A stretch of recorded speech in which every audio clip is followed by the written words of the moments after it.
Let's take a look at position changes within organic research. In this section, you see the actual changes in rankings. So the keywords Amazon.com is and was ranking for and how that ranking changed. The point of reference is the top 100 organic positions on Google, and there are 4 subsections. New, so keywords that entered into the top 100, lost, keywords that have fallen out of the top 100. Then we see the improved rankings, so rankings that improved within the top 100, and declined, so rankings that dropped within the top 100 organic keywords on Google.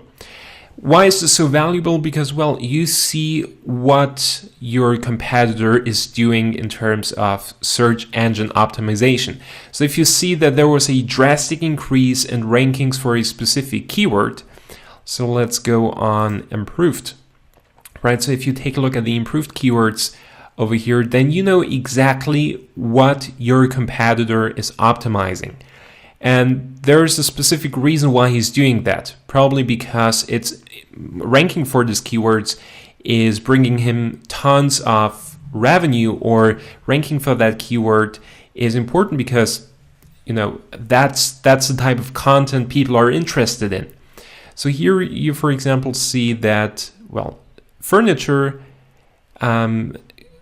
actually increased by 10 rankings, right?